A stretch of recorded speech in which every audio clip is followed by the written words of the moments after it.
Sa balitang sports, nagiging emosyonal pa rin daw si Manny Pacquiao sa tuwing naaalala niya ang kanyang mga pinagdaanan bago nakamit ang tinatamasa niyang tagumpay.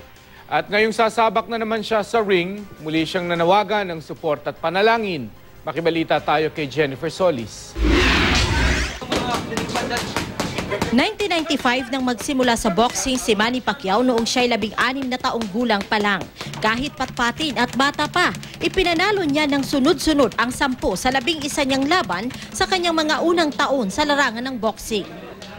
Sabi ni Manny, tuwing binabalikan niya ang kanyang buhay bilang boksingero noon, may mga pagkakataong naiiyak pa rin siya.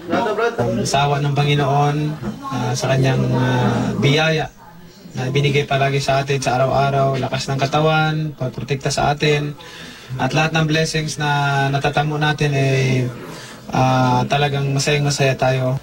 Minsan nga hindi kami makakain ng kanin kasi sa sobrang hirap.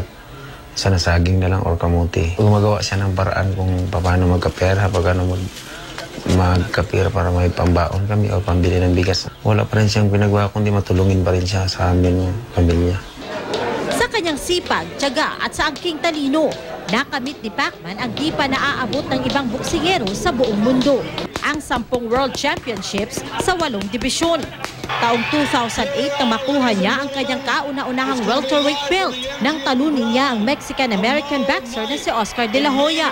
Sumunod ang mga laban niya kina Antonio Margarito para sa light middleweight division noong 2010. At ang trilogy niya kina Eric Morales hanggang kay Juan Manuel Marquez na umabot naman sa 4 na matitinding bakbakan. Kaya sa natawag na executioner, di ba? Dahil sa mga string of victories na against Mexican fighters. Sa 10 world title ni Manny, 4 ang nakuha niya sa tinatawag na lineal championship. Ibig sabihin, naagaw ni Manny sa 4 na matitinik na kampiyon din ang kanilang mga titulo. Actually, ang tinatawag kong face of the nation Kasi nung araw pag makikita tayo sa immigration pa lang, pag nag-abroad tayo, pag nakita yung Philippine passport natin, tinitingnan tayo mula ulo hanggang paa, di ba? Nilo-lockdown tayo. Ngayon pagka pinisinta mo yung passport mo dun sa immigration, kaya sa ang panig ng mundo ko magpunta, Philippines, Manny Pacquiao.